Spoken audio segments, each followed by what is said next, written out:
You're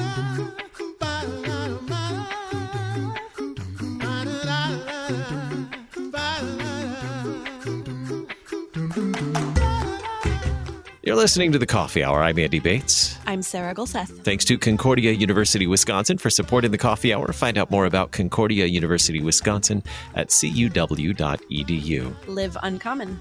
Joining us today, the Reverend Dr. Matthew Heise. He's Executive Director for Lutheran Heritage Foundation. Dr. Heise, thanks for being our guest today. Good to be with you. And you brought along a friend and partner in ministry today, the Reverend Peter Anibati, Bishop of the Evangelical Lutheran Church in South Sudan. Bishop Anibati, thanks so much for being our guest on the Coffee Hour. Oh, you're welcome. It's my pleasure. It is a delight to always hear how the Lord is at work through international partners. And today, Dr. Heise, we would appreciate an update on how things are going with Lutheran Heritage Foundation, and we'll also dig into how the Lord is working through LHF with Evangelical Lutheran Church in South Sudan. So just a brief update on what's going on. Briefly speaking, actually, COVID continues to rear its ugly head, especially in Southeast Asia and certainly in Europe, which has kind of grounded a few of us. But our coordinator for translations in Africa, the Reverend Dr. Dinku Bato, as we speak, is actually on the ground in Yambio, South Sudan, and is this week, I believe, he's concluding a course at what is called CLEAM, the Concordia Lutheran Institute for the Holy Ministry, which was established back in 2000, and Peter can talk certainly more about that. But so Dinku is traveling there. He's been to Kenya. Actually, he's from Ethiopia originally, but he can't get into Ethiopia because of COVID issues. So he will just be traveling to South Sudan and Kenya on this trip. So tell us about the partnership with the Lutheran Church in South Sudan and Sudan. What are the needs of the Lutherans there? Well, maybe I should just kind of go back to the beginning because, Lutheran Heritage Foundation was founded by Robert Rahn in 1992. And a year later, in 1993, the Evangelical Lutheran Church of Sudan was founded by Pastor Andrew Mubugo Elisa.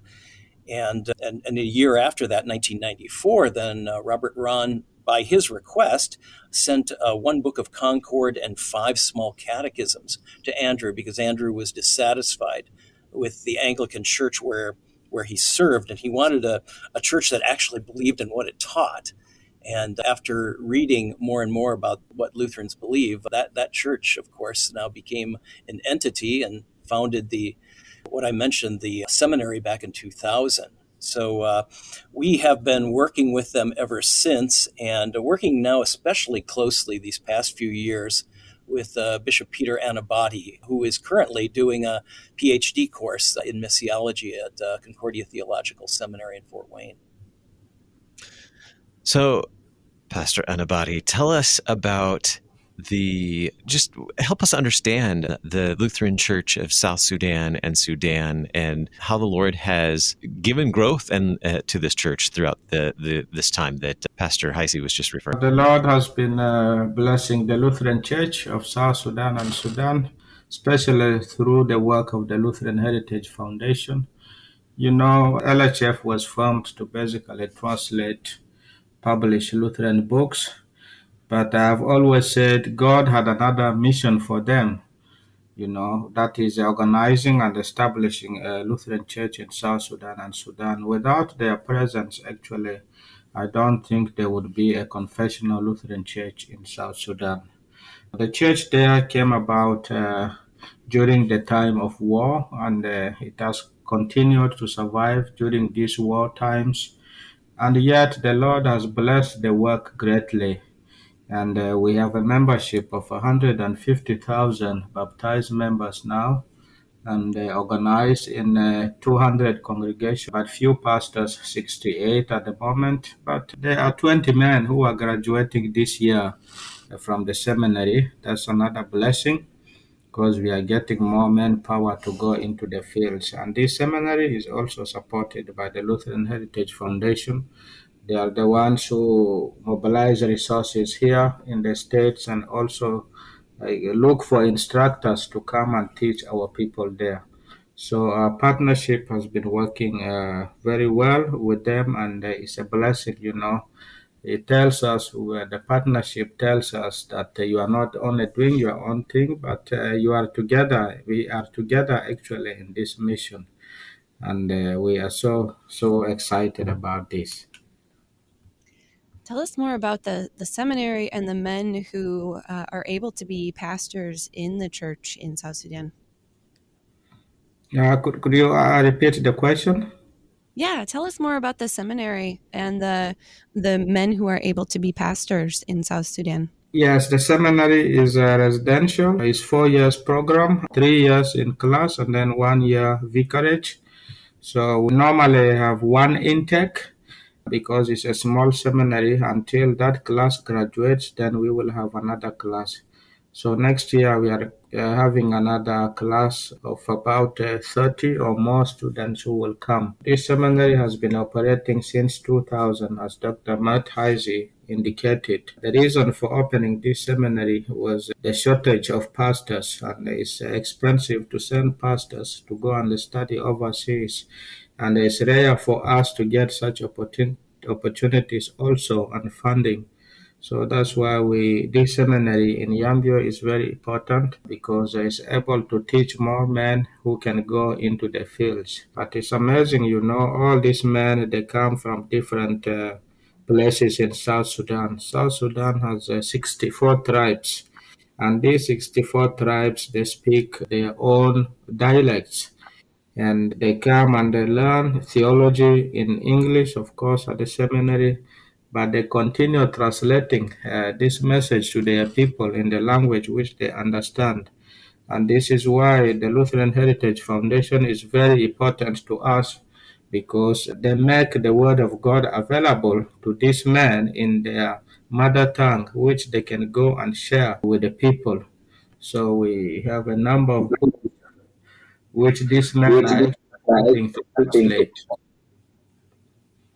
I think we should always really kind of emphasize, and Bishop Peter has made it really clear how difficult that process is when you have so many different people. And I think there's about 20 students right now, Bishop? Yes, yes. 20 students, and they come from different language groups.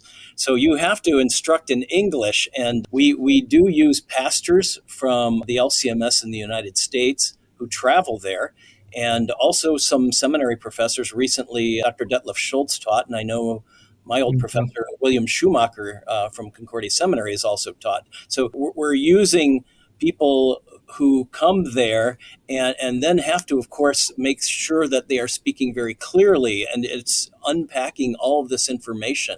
It's a pretty complex process, but this is what we need, and the desire, as the bishop can tell you, is great. There are just so many congregations that need pastors.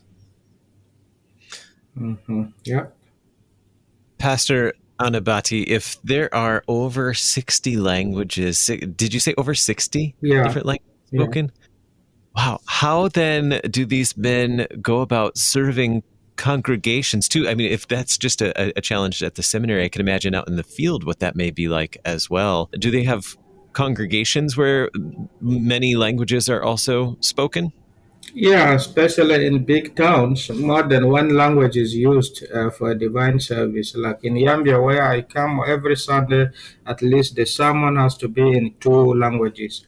That is in Zande and also Arabic. We do translation. But there are other places where there is only a particular tribe found in that locality. And the pastor, of course, who comes to the seminary comes from that village. And when he goes back, he will be preaching to his people in their own mother tongue.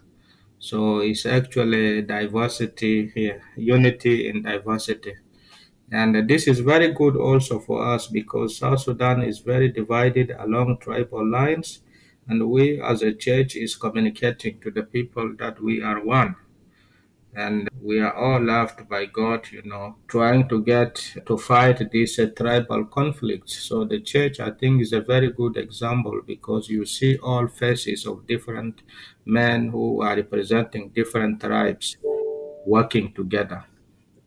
I think it's probably important, Andy and Sarah, to point out too that Arabic was the dominant language because there was one country. It was Sudan, and I believe an Islamic Republic, and so with the splitting of the country and where Bishop Peter is located, South Sudan, I believe, is the youngest nation in the world. Found with 2012, was that the date? 2011, 2011. 11. So, you have this past where Arabic was kind of the lingua franca, so to speak, but English now becomes very important, especially in South Sudan. That's right. Yep.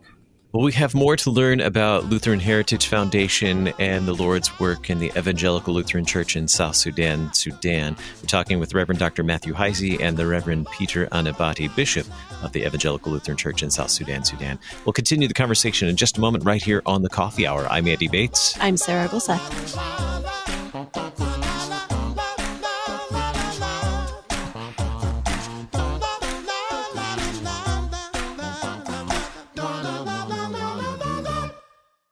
You're a miracle. You know that, right? A living, breathing, one-of-a-kind miracle. You were created to stand apart, to share your gifts in the service of others, to make an uncommon impact in a common world. And at Concordia University, it's our mission to help you do that, to live uncommon. To learn more about Concordia, go to cuw.edu.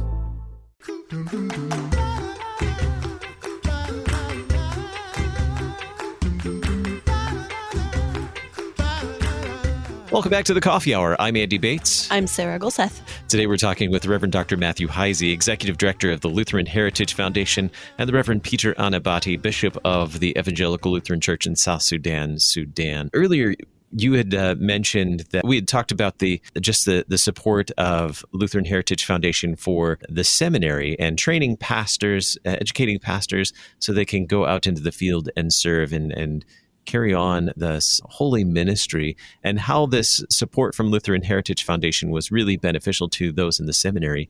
Pastor Heise, how does this help out in the field? How does this support then, what does that look like? What does that make a difference for the people out in the congregations?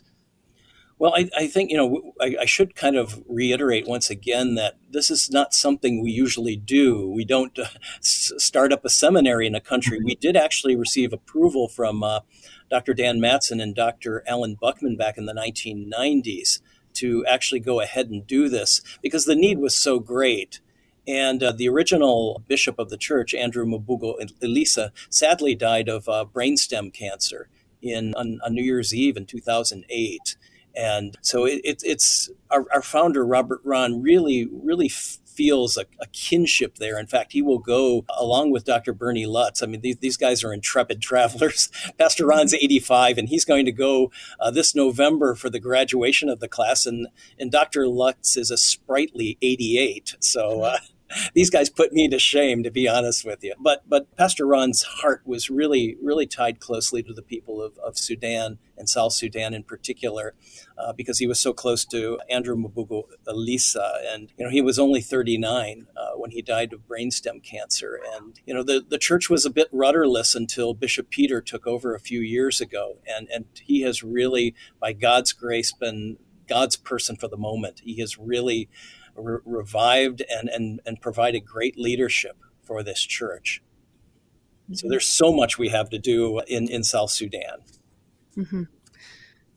Bishop, tell us about the people that the pastors get to serve. How is Lutheranism and the Lutheran Church received among the people in South Sudan and Sudan?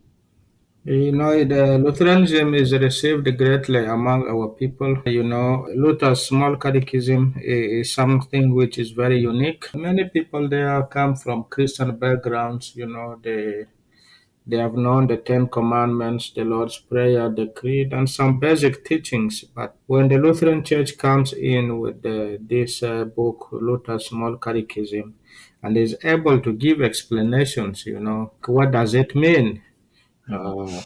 So this gives another, another understanding which our people have never heard before. And it creates great zeal and desire in the people, to learn more. about what it means to love God and to love. So it is received greatly. Most of the time, even chiefs would write to us and say, "We have read from Luther's Catechism. Would you please come and start a Lutheran congregation for us?" A chief is requesting, "Start a Lutheran church for me and my people in my village." And of course, we can't say no. We get that as an opportunity. We go and start the church. That's why we end up with so many churches, but few pastors to take care of the congregations. So Lutheranism is spreading all over South Sudan and Sudan, and we are grateful for what is happening. The only challenge is the living situation of the people. They are struggling with so many things. Members of our churches are not able to support the church financially or support their pastors who do the work because they are either refugees, they are displaced people, and with the COVID impact now is another thing again, plus flooding, impact of war, government is not stable. We are struggling with so many things, but the word of God is getting out because that's the only word which gives people hope after this life here. So I would say the church is a great blessing. The Lutheran church is a great blessing to the people of South Sudan. Bishop Peter actually brings up a really good point there too about the struggles that people are undergoing because of tribal warfare. There are also refugees. So his assistant bishop, Simon Gatlok Geng, is actually located in Ethiopia, in Gambela. So you have an assistant bishop who's actually a refugee. And there's crossing of the borders there between South Sudan and Ethiopia. But because of all those difficulties, we have many members of this church who are actually in Ethiopia or in Uganda as well, I believe. Yes. Yeah, and at the moment we have more than 100 people who are sheltering at our church in a town called Izo. They have run away from tribal war in Tombra and they have nowhere to go. So they are actually sleeping in our church shelter. When Sunday comes, they move out. Divine service can be conducted. After that, they get in. And when the weather is good, some can outside because it's congested in. So there are all sorts of problems we are dealing with. Bishop, what do you hope to see next for Lutherans in South Sudan and Sudan? We would like to see a very strong Lutheran church established in South Sudan and existing among all the tribes and different ethnic groups.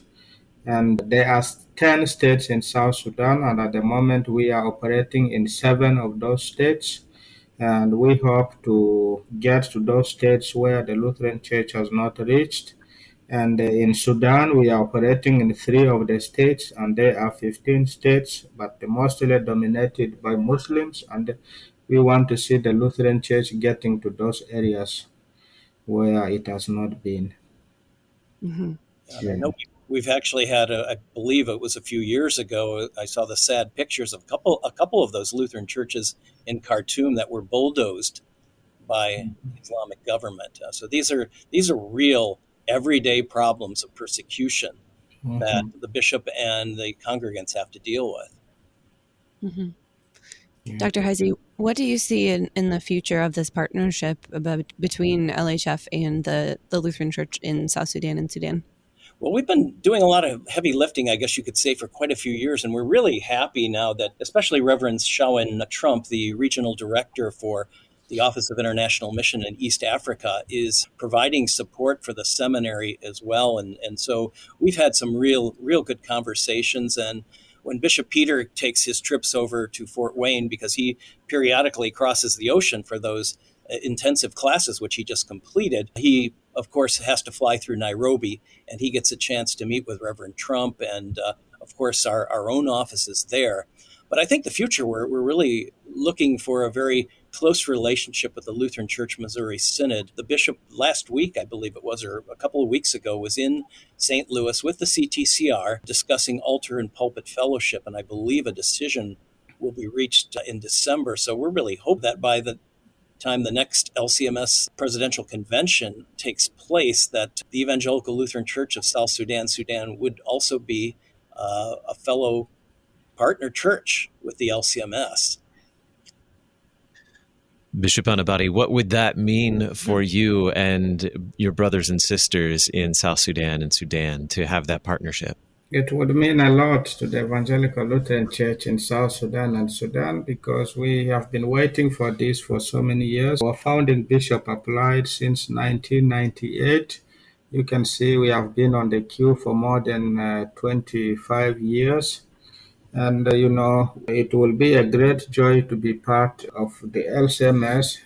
As I said, the mission of God, is not one person doing his own thing, but we are all together in this. And God has called us to serve Him. And when we serve Him, of course, we serve Him through one another. So, and it will help us to strengthen our theological education also back home. We'll have more opportunities and maybe direct contacts with the synod officials because we want a church which is grounded on scripture, which can defend, the Christian faith in the face of so many challenges which are coming up. And we see the LCMS as a partner who can help us to achieve that goal. We also feel, like protected when we are part of this bigger church. We don't feel like we are just isolated in South Sudan, but we want to be part of the universal church. That is part of the joy. Mm-hmm. Dr. Heise, can you give us an idea of what that partnership actually looks like with the Lutheran Church of South Sudan and Sudan? You mentioned that very involved in the seminary. What does that actually look like in a day-to-day procedures? Well, it begins in the early morning with morning prayer at the seminary. So those classes begin, and they carry on. Previously, they used to gather outside under the trees and pull some chairs up. But now, through some very faithful donors, we've been able to build some buildings where they can actually go inside. And we're actually hopeful. We've been testing. I know the bishop's been testing some long distance conversations so that as we get a more reliable internet connection, we can actually conduct courses long distance. Zoom, of course, is very helpful in that regard. So, those are things that we're trying to do. We try to assist with some type of church structures, and predominantly what Lutheran Heritage Foundation was founded for was to get those Lutheran books into the languages of the people. So you can see the task we have ahead of us. The bishop just said they have 64 variants, and we are working in 11 languages from Acholi to Zande, from A to Z within South Sudan. So we've got a lot on our plate, many more languages to get to the people. So as Luther would say, we would be able to teach the gospel, the law and gospel, in the heart language of Pastor Heise, with just about another minute left, other updates or anything else you'd like to share with us from Lutheran Heritage Foundation as we look forward to the close of this year and the start of a new year? Well, quickly, actually, we have been scouring to find our Dari, a book of prayer. We have a book for that language among Afghans because so many refugees are coming here. Initially, there were many in Europe. So we actually have the Lutheran Church in Finland shipping us copies of our books back here because in Albion, Michigan, there will be actually a group of children, maybe 150 or so, coming to that city. And so we have opportunities through health services in Michigan to provide Christian literature. And since young children can read Farsi, which is the language of Iranians, they can actually read that. It's so close to Dari. We have those children's Bible story books as well for them. Lutheran Heritage Foundation. You can find more information at lhfmissions.org. Our guest today, the Reverend Dr. Matthew Heise, Executive Director for LHF, Lutheran Heritage Foundation. Dr. Heise, thank you so much for being our guest. Thank you. And the Reverend Peter Anibati, Bishop of the Evangelical Lutheran Church in South Sudan and Sudan. Bishop Anibati, thank you so much for being our guest. Thanks very much for having me. You've been listening to The Coffee Hour. I'm Andy Bates. I'm Sarah Golseth. The Coffee Hour with Andy and Sarah is a production of KFUO. To support the Coffee Hour and KFUO Radio, visit KFUO.org. You can also text KFUO to 41444 or send an email to gifts@kfuo.org. And you can call us at 800-844-0524. KFUO. Christ for you, anytime, anywhere.